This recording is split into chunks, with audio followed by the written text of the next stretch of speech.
Senhor, nós te pedimos que esse tempo seja um tempo bom, abençoado, produtivo, de olhar para a tua palavra como foi até agora. Confiamos em Cristo. Destampa os ouvidos para aquilo que for teu. Tampa os ouvidos se porventura houver coisas que não são tuas e da tua palavra, naquilo que eu hei de dizer, em nome de Jesus. Amém. Antes, um momentinho para propaganda. A propaganda é importante. Esse livro, o Evangelho no Centro, ele é organizado por dois dos cofundadores da coalizão Gospel Coalition, vamos ver como que é aqui no português, da coalizão evangélica, da qual faz parte também Dr. Kevin DeYoung. É um grupo de pensadores cristãos que estão procurando trazer de volta o centro no Evangelho, Cristo no centro, a mensagem evangélica e a mensagem da autoridade das Escrituras. Então, o livro é uma coletânea, de certa forma ele desenvolve os pontos centrais da identidade deste grupo, e é um ótimo recurso se você quer poder fazer, de certa forma, fazer assim, um exame de identidade, naquilo que deve ser a nossa identidade hoje. Eu espero contribuir um pouco com isso, numa exposição das Escrituras. Antes de eu ler, deixa eu dizer uma coisa para vocês. Falava agora há pouco para o pastor Young, que a minha tentação era pegar quase que de onde ele parou. Ele falou das Escrituras e do fato de que é nas Escrituras que nós temos a palavra de Deus. É ali que ele fala. No entanto, e agora preste bem atenção, a palavra que eu vou usar é uma palavra que sempre nos causa dificuldades. Eu creio que no português fica um pouquinho mais fácil resolver a dificuldade se vocês fizerem uma nota mental para entender. A palavra é subjetividade. Você pode entender subjetividade num sentido que geralmente é pejorativo, num sentido que diz respeito àquilo que tem o sujeito como o centro da interpretação, da visão, das coisas, a experiência subjetiva do sujeito no centro. Ou você pode entender naquilo que nós chamaríamos na academia de sentido clássico, que é subjetividade tem a ver com o sujeito. E de fato, a autoridade das Escrituras tem um ponto de contato direto com aquilo que nós diríamos que está no campo da subjetividade.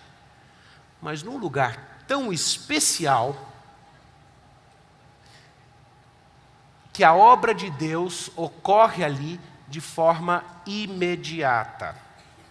Veja, a obra de Deus ocorre de forma imediata na vida de um crente, na regeneração, que permite que um crente nasça de novo em seu coração, compreenda a palavra de Deus, compreenda as Escrituras, compreenda os seus pecados e compreenda o sacrifício de Cristo. A regeneração começa, é por isso que nós cremos que a obra começa com Deus. Parte desse processo, creio eu, ato contínuo com essa obra imediata, não mediada, de Deus no coração, está aquilo que nós chamamos do testemunho interno do Espírito Santo, que é o Espírito Santo testificando ao coração daquele que é nascido de novo. Ouça a palavra, porque é a minha voz. Lembra no batismo de Cristo? Esse é meu filho, ouçam o que ele tem a dizer. Na transfiguração, pois o Espírito Santo testifica de forma imediata ao crente, quando ele olha para as Escrituras. Essa é a minha palavra. Mas toda essa questão da aplicação subjetiva, da obra objetiva que Deus faz, ela gera uma série de confusões para nós, sempre gera. Algumas vezes a nossa tendência é abraçar algum tipo de visão, que põe o homem no centro, que acredita que a obra é do homem. A maioria das pessoas acha que o grande problema do arminianismo era relacionado à discussão sobre a soberania de Deus. Na verdade, eu vejo um problema muito mais grave com a teologia de Armínio. O conceito dele do sacrifício de Cristo não condizia com as Escrituras.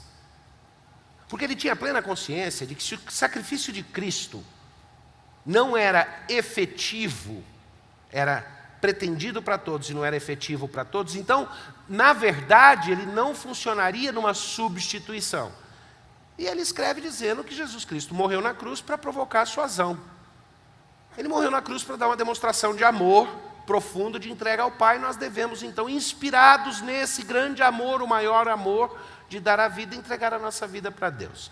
Então, o problema é soteriológico, muito mais do que uma questão relacionada à soberania de Deus. Então, de uma forma, nós às vezes resvalamos para transformar a nossa religião numa projeção daquilo que é só nosso. Em outros momentos, a gente gosta de enganar um pouquinho e fazer parecer que pelo menos Deus tem uma parte também, mas eu tenho uma parte junto. A gente chama isso de sinergismo. Deus e eu trabalhamos juntos de alguma forma para efetivar a minha salvação. E quando nós descobrimos que não é assim que funciona, que a obra de Deus, que as Escrituras são claras quanto ao fato de que Deus é o autor e o consumador, de que Ele é aquele que dá a fé é dom de Deus, não vem de nós.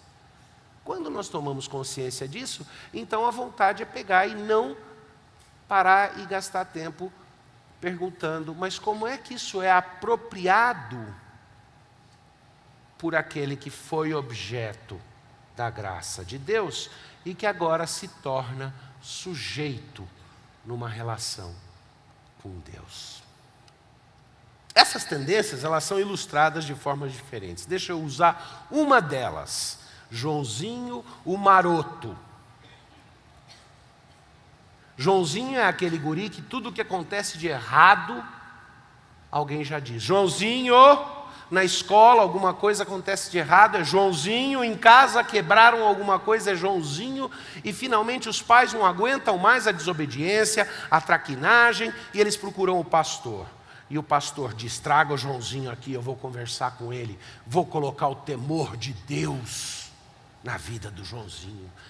E os pais levam o Joãozinho para conversar com o pastor diz, o senhor e a senhora esperem lá fora, sente-se aí, Joãozinho. Joãozinho senta no sofá, morrendo de medo, e o pastor olha bem na cara dele e diz, Joãozinho, eu quero saber uma coisa, nessa sua vida que você vive, onde é que está Deus? E o Joãozinho olha para ele com cara assustado, e ele repete, onde é que está Deus? Onde é que está Deus? E Joãozinho salta pela janela e foge daquele escritório e corre para casa desesperado, entra em casa, corre no quarto do seu irmão e fala, mano, me ajuda, porque Deus sumiu e estão dizendo que fui eu.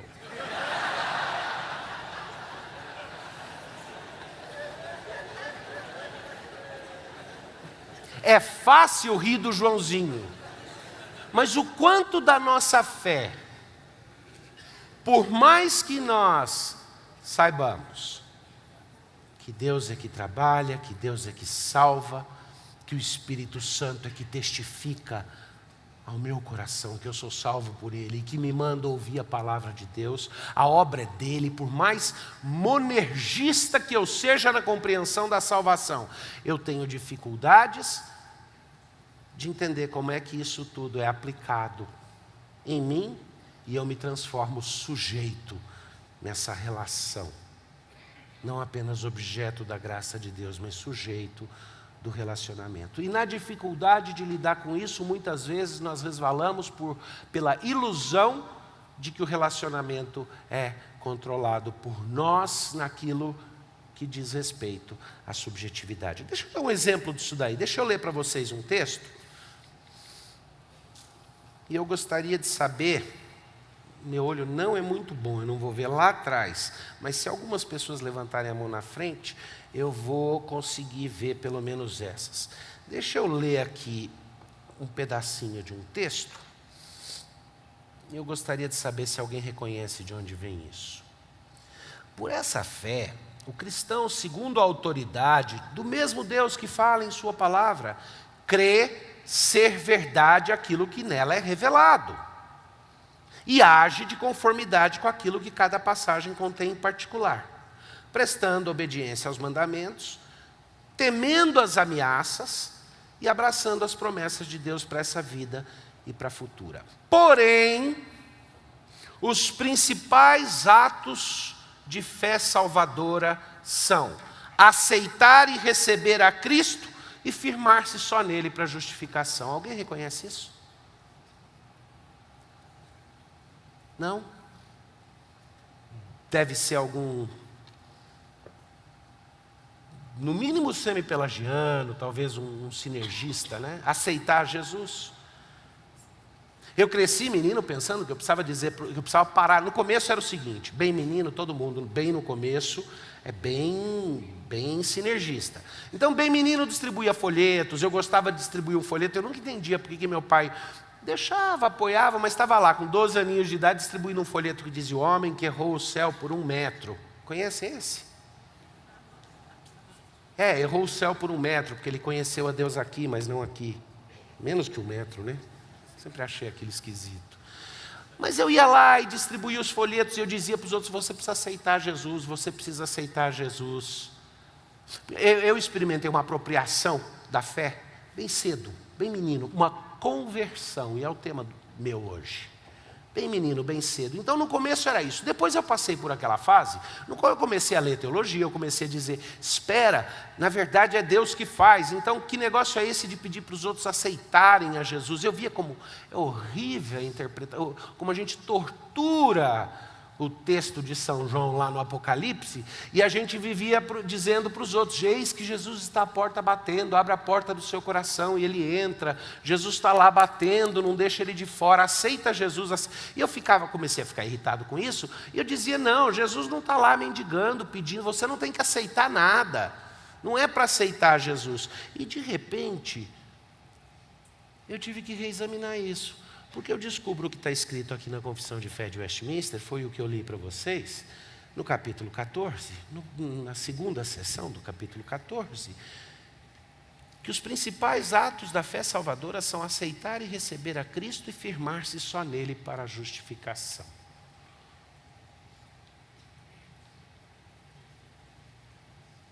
Então vem a pergunta: o que é que quer dizer se aceitar? O que é que significa esse aceitar a Jesus?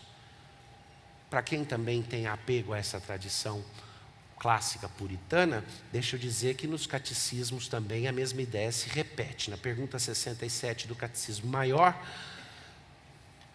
diz que a conversão é quando Deus nos tira do pecado pela regeneração e nos faz prontos e capazes de livremente responder à sua chamada e aceitar e abraçar a graça.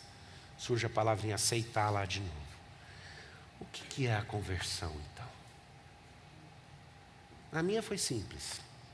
Menininho, brincando na rua, um pouco irritado, porque os pais resolveram que, sendo filha de americano com brasileiro, experimentando essa vida dupla, no começo era só inglês em casa e os meninos da rua caçoavam porque o português do Davizinho era engraçado. E ali na rua, na frente de casa, em Belo Horizonte, com 3 aninhos, no meio de uma briga, alguma coisa começou a incomodar. E eu entrei em casa e disse: mamãe, menino que briga vai para o céu.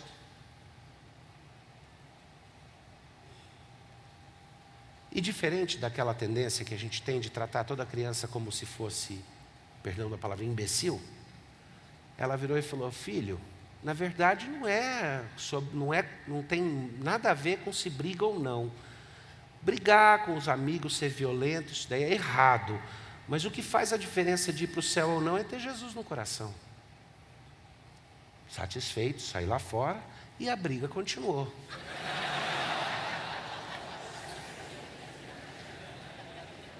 Mas Deus já tinha começado a fazer alguma coisa naquele coraçãozinho duro,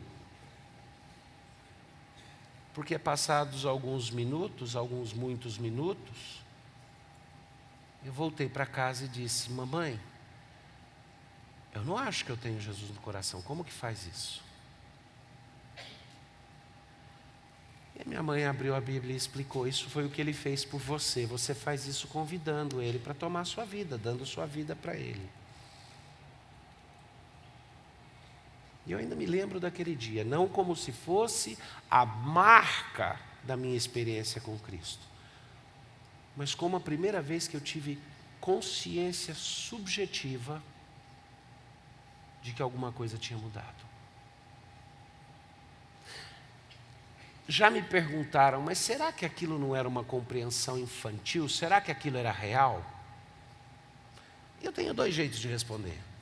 Um deles, um pouco mais malvado, é perguntar: e a compreensão que nós temos hoje não é infantil comparada com a que um dia esperamos ter? Quando não virmos mais como quem vê através de um vidro opaco, mas conhecermos como somos conhecidos? Então, tem uma certa arrogância em achar que a compreensão que uma criança pode ter da fé é infantil a tal ponto que ela seja invalidada, porque a nossa é infantil, eu espero, comparada com a que um dia teremos. Mas Deus nos chama a viver de acordo com aquilo alcançado. Agora, tem uma outra forma de responder. Eu me lembro que pouco tempo depois eu procurei a mamãe e ela confirma essa história. E eu disse: mãe, Jesus está sentado ou em pé? Ela falou: como assim? No meu coração. Ela falou: filho, por que você está perguntando? Mãe, porque eu já convidei ele para entrar faz muito tempo. Se ele está em pé, ele deve estar cansado à beça. E naquela cabecinha de criança, uma coisa fica patente. Que ele estava lá, eu sabia. Mas é interessante, se você pensar no que ouvimos agora há pouco, que não é ter Jesus no meu coração que me dizia que ele ressuscitou, que ele é verdadeiro. É o fato de que ele é verdadeiro, de que ele ressuscitou, de que ele é a palavra de Deus que faz com que eu possa descansar sabendo que ele mora no meu coração. Não tem pentecostalismo nenhum no que eu vou te pedir aqui não, viu? É para levantar a mão mesmo para eu saber, só isso, tá? Levanta a mão quem aqui já teve dificuldade quanto à segurança da salvação. É mais comum que isso. Eu vou dizer uma coisa para vocês: existe um teste infalível para saber se eu sou eleito ou não. E não tem brincadeira nenhuma nisso que eu estou dizendo. Olha para a cruz de Cristo e olha para o que ele estava fazendo lá. Você discerne o que é que ele estava fazendo? Você consegue entender que era por você? Porque se consegue, carne e sangue não revela isso. Isso é revelado pela obra do Espírito Santo no novo nascimento, onde ele convence do pecado e do juízo e onde ele nos leva às Escrituras, para a partir daí ouvir a voz de Deus e caminhar com ele. Deixa eu ler com vocês aqui em Atos capítulo 9, vou ler dos versos 1 a 19.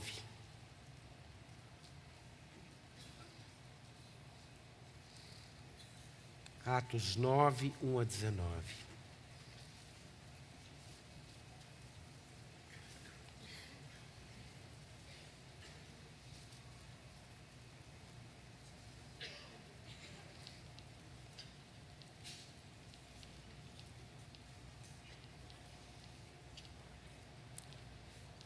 Saulo, respirando ainda ameaças e morte contra os discípulos do Senhor, dirigiu-se ao sumo sacerdote e lhe pediu cartas para as sinagogas de Damasco, a fim de que, caso achasse alguns que eram do caminho, assim homens como mulheres, os levasse presos para Jerusalém. Seguindo ele estrada fora, ao aproximar-se de Damasco, subitamente uma luz do céu brilhou ao seu redor. E caindo por terra, ouviu uma voz que lhe dizia: Saulo, Saulo, por que me persegues? Ele perguntou: quem és tu, Senhor? E a resposta foi: eu sou Jesus, a quem tu persegues. Mas levanta-te, entra na cidade, onde te dirão o que te convém fazer. Os seus companheiros de viagem pararam emudecidos, ouvindo a voz, não vendo contudo ninguém. Então se levantou Saulo da terra e, abrindo os olhos, nada podia ver, e guiando-o pelas mãos, levaram-no para Damasco. Esteve 3 dias sem ver, durante os quais nada comeu nem bebeu. Deixa eu parar por aí por um segundo. A conversão é um momento de apropriação subjetiva, explicado como eu falei, tendo a ver com o sujeito, com a pessoa, daquela obra que Deus já realizou em Cristo na eternidade e que começa com a eleição e que se completa com o fato de que fora do tempo e do espaço, aqueles que Deus predestinou, Ele já santificou e glorifica junto com o Filho. Mas do mesmo jeito que a encarnação foi um momento no qual o Eterno entrou naquilo que é temporal, que sofre sequência de tempo, Jesus Cristo, como verdadeiro Deus não limitado, e como verdadeiro homem vivendo dentro do tempo e do espaço na sequência histórica. Da mesma forma, o ato de Deus eterno, no qual Ele prepara para si um povo de propriedade exclusiva, uma nação de profetas, sacerdotes e reis. Ele entra a minha história. E isso acontece num momento. A ênfase no momento não está no imediatismo, não está também no fato de que ele precisa ser um momento único ou singular, às vezes é um momento longo, às vezes é um momento curto, mas está no fato de que, historicamente, em algum momento da minha vida, eu descubro o que Deus fez por mim. Fica mais fácil ilustrar como é que alguém que está querendo olhar para a Bíblia, levando em conta a graça soberana de Deus, pode entender o que esse processo significa. Vamos lá, o básico apelo. Como é que eu faço um apelo? Um apelo reformado. Dá? Eu geralmente o que eu faço é o seguinte: quando a palavra pregada parece ter mexido com pessoas, eu viro e falo: escuta, eu gostaria de dizer uma coisa. Se Deus está falando com você, não recusa a voz, porque significa que você é dele. Se o que foi dito para vocês não tocou o coração, esquece, porque não é para você, pelo menos não hoje. Mas se tocou o coração, não há necessidade de resistir, porque Jesus disse: as minhas ovelhas ouvem a minha voz. Se você ouviu, então não deixe de tomar os passos que são precisos agora para caminhar com Cristo de forma aberta e explícita. Vamos voltar lá para a segurança da salvação? Se alguém consegue olhar para a cruz de Cristo e discernir o que aconteceu ali, essa pessoa só faz isso porque o Espírito Santo já trabalhou. Mas esse momento de conversão, ele tem alguma relevância?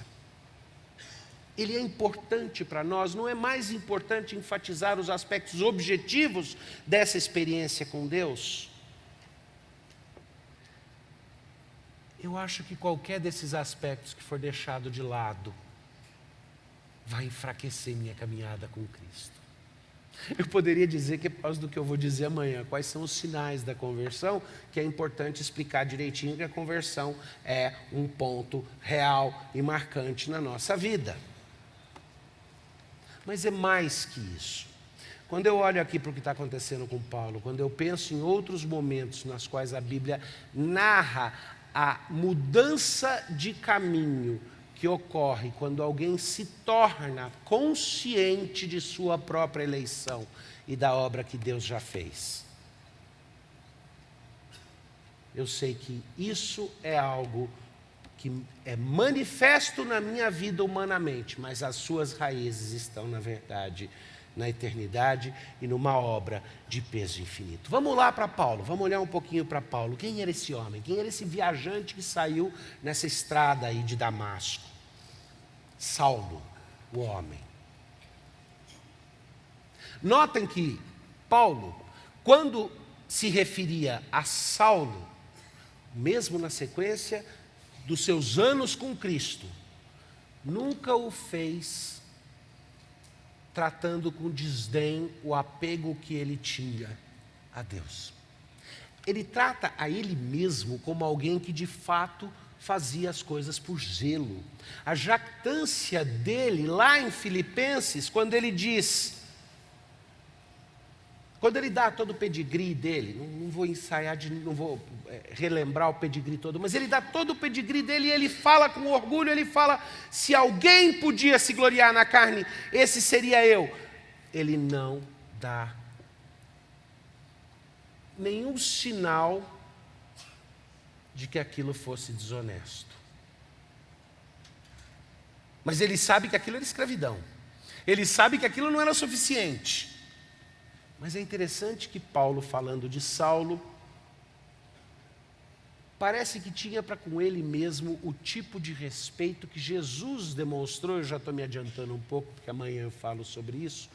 Quando um jovem importante da comunidade de Israel o procurou, e discutindo com Jesus o que ele precisava fazer para ser salvo, Jesus disse para ele, ele fala, mas essas coisas eu faço desde a minha infância. E a Bíblia fala, e Jesus amou aquele homem no coração. E se condoeu dele. Não houve recriminação. Eu não vejo Paulo recriminando Saulo. Mas eu vejo aqui o relato de um homem que saiu respirando ira, procurando morte e destruição em nome daquilo que ele acreditava que ia levá-lo a uma vida com Deus. O irônico é que ele não estava de todo enganado.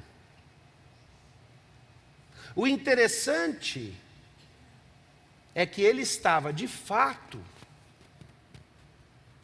Como é que foi o diálogo dele com Jesus? Quem és tu, Senhor? Qual foi a resposta de Jesus? Ué, eu sou aquele que você estava buscando. Notou que eu dei uma torcida no texto? Tem um duplo significado ali. Eu sou Jesus a quem você persegue. Eu sou Jesus a quem você estava perseguindo. Porque no momento em que uma conversão real acontece na minha vida e eu me torno cônscio de que tudo o resto foi para me trazer aquele momento de curva e de transformação, eu descubro que nenhuma das outras estradas que vieram antes estavam erradas. Que todas elas eram de fato os caminhos que eram necessários para me trazer até aquele momento. Porque o que é que motivava Saulo? Ira, rancor, vontade de provar que ele estava certo, autojustiça, queria destruir aqueles que eram do caminho. Mas e de forma mais profunda, o que é que motivava Saulo? Esse é o mesmo homem cuja compreensão do Evangelho cresce ao ponto que em Romanos 1, ele diz que todo homem é um fugitivo de Deus, que todo homem conhece a Deus, que todo homem anseia por Deus, mas foge dele porque se recusa a adorar e dar graças. Paulo é o homem que nunca vai admitir a ideia de que alguém de fato se rebela contra Deus porque rejeita o que ele não conhece. Você não pode rejeitar o que você conhece. A rejeição de Deus, e Romanos 1 de novo, deixa claro, é a rejeição de algo que me foi revelado. Esse homem compreendia que num nível mais profundo, o que motivava a sua vida era Deus. E nós não vamos entender o que é a conversão se não entendermos que todo ser humano, escuta bem o que eu vou falar, eu estou convencido, à luz das Escrituras, que todo ser humano vive uma tensão binária de fugir de Deus ou de, pela graça, ser atraído para Ele. Que todo ser humano experimenta a revelação de Deus, que nem o pecado suprime. E o anseio por Deus, aquilo que Eclesiastes fala, que Deus colocou a eternidade no nosso coração, desejo pelo eterno, anseio pela eternidade, aquilo que no latim eles chamam de desiderium aeternitatis, eu acho que soa tão bonito, rola gostoso da língua. Esse desejo, ele é o anseio por Deus. E todo ser humano tem isso. Mas ao mesmo tempo, há a parte de Cristo, a parte de um ato iniciado por Deus, que vira, que reverte a polaridade daquilo que é a minha inclinação natural. Eu fujo de Deus. Eu sou tomado por medo e culpa. Por quê? Volta lá para Romanos 1. Porque tendo conhecimento de Deus, não o adoraram como Deus e nem lhe deram culto. Já pensou a culpa que isso dá? Ver Deus e dizer, mas eu não admito que Ele é Deus, porque se Ele for eu não posso ser.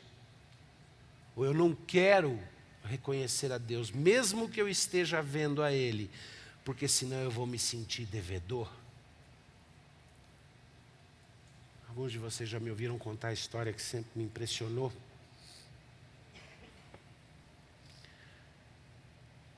De Huxley narrando o momento na sua vida de jovem, na universidade, na qual ele percebeu que ele precisaria fazer uma escolha. Que de um lado ele poderia negar a existência de Deus e acreditar que o mundo tem outras explicações, e ele não precisaria sentir nenhuma culpa, ele não se sentiria devedor, mas ele teria que conviver eternamente com um sentimento de vazio e despropósito.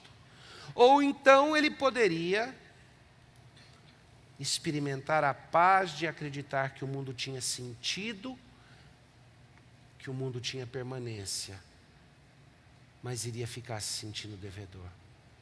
E quando ele narra isso daí, ele diz, e eu que não gosto de ficar devendo para ninguém, fiz a outra opção.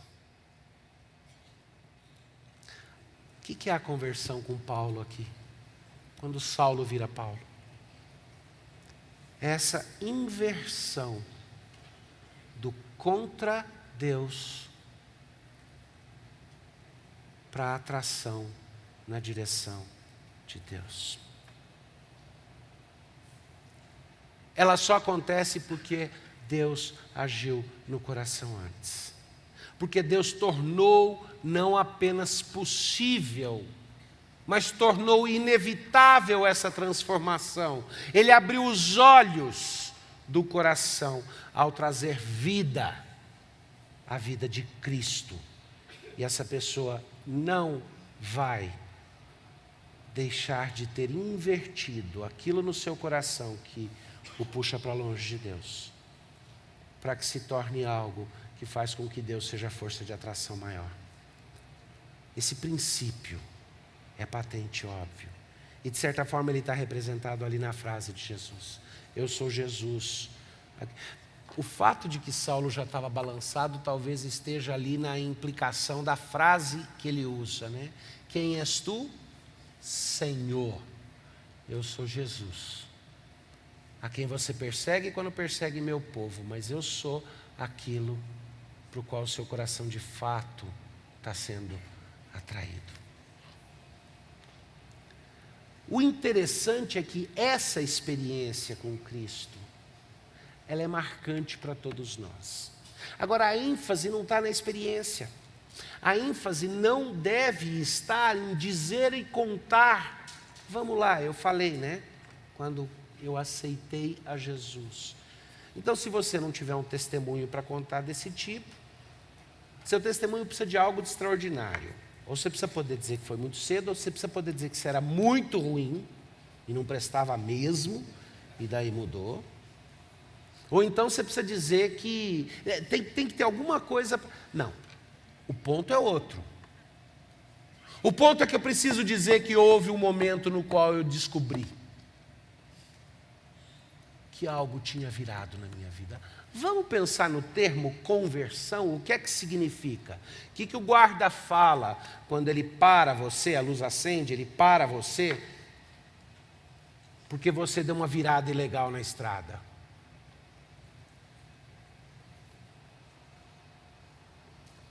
A senhora fez uma conversão ilegal à direita.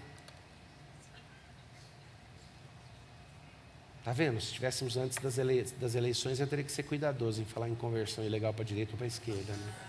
Já passou, não tem problema. Uma conversão é uma virada. É uma curva, é uma rodada, é uma transformação. E aí é que eu digo, é uma mudança na direção que é uma mudança na forma como eu me movo em relação a Deus. Se eu estou fugindo dele ou indo na direção dele. Mas o interessante aqui é que quando Saulo saiu de Damasco, ele tinha uma missão muito clara. Qual era a missão dele? Qual era o senso de missão dele?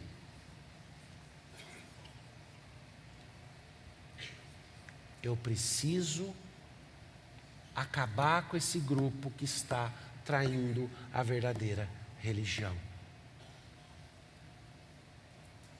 Notem que quando Deus transforma alguma coisa na vida dele, o que acontece ali naquela estrada não muda exatamente o formato da missão dele, só muda o significado. Porque ele passa a dizer, eu preciso acabar com aqueles que falsificam o Evangelho. E eu preciso mostrar que a lei me traz para Cristo mesmo, que é Cristo. O que acontece ali com Saulo e faz com que ele vire Paulo é interessante. Há um confronto, há um indiciamento e há um recomissionamento. Jesus intercepta a vida de Paulo, intercepta o caminho que ele segue, intercepta o momento da vida dele, não como algo que surge como uma intervenção, indo numa direção diferente de tudo o resto, mas sim o culminar de um processo todo que Cristo usou para trazer ele até ali. E naquele momento ele experimenta um confronto, um indiciamento e aí um recomissionamento imediato. Agora você para de me perseguir e vai me apresentar para os outros. Você achou o que precisava achar.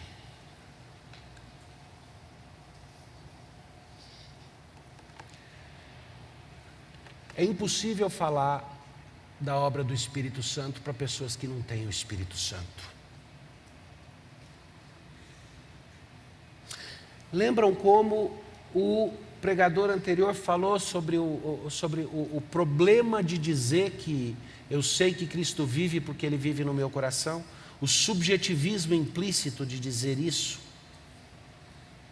Então vamos inverter o jogo, concordando com o fato de que você não pode dizer que a vida de Cristo é garantida porque Ele existe aqui. Porque se Ele não existe lá fora, eu sou o mais infeliz dos homens. Paulo nisso foi muito claro. Se Jesus não ressuscitou dos mortos, é vã a nossa fé.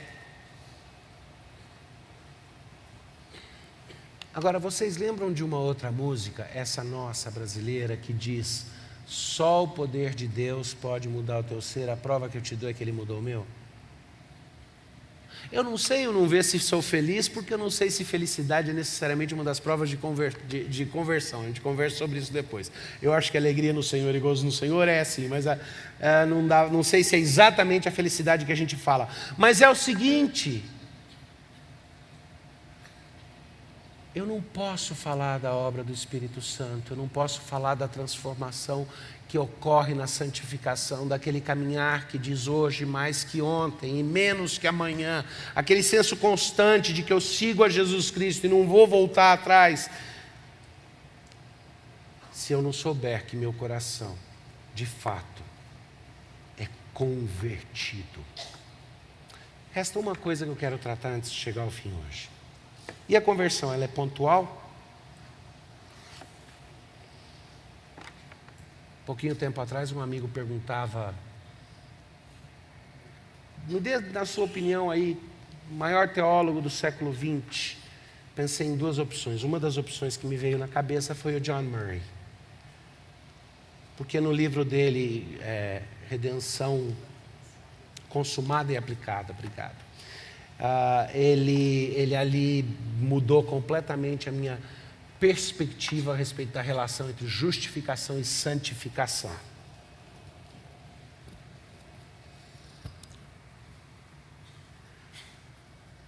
A caminhada com Cristo, a transformação que Ele faz na minha vida, a santificação que ocorre dia a dia. envolve a conversão como um momento no qual eu me tornei cônscio da minha eleição, e envolve a conversão de cada caminho da minha vida, dos pecados que ainda habitam em mim. Em princípio, eu sou regenerado, e um novo princípio de vida existe, que me aponta para Cristo, que me atrai para Cristo. Mas leva tempo para essa luz alcançar os recôncavos do meu ser. De certa forma, para ilustrar com mais leveza, um tempo atrás, bastante tempo atrás, encontrei com um pastor, amigo dos meus pais, já velhinho na época, pela graça de Deus continua vivo, foi missionário no Brasil muito tempo, um holandês. Encontrei com ele em outro país, estava com a minha esposa junto, e ele virou e disse: mas o irmãozinho está muito diferente. Eu disse: ganhei uns quilinhos, né? Ele falou: mas o irmão precisa se converter nessa área também.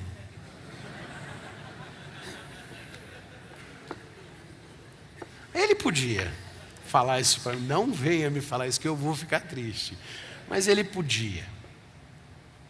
Mas de certa forma isso ilustra o fato de que a conversão é tanto algo pontual, e que eu devo ser capaz de dizer: num dado momento eu descobri que andava com Cristo e não andava mais sozinho. Mas ela é também algo contínuo, que vai se estender por cada área, cada canto da minha vida, que vai afastando as sombras e fazendo com que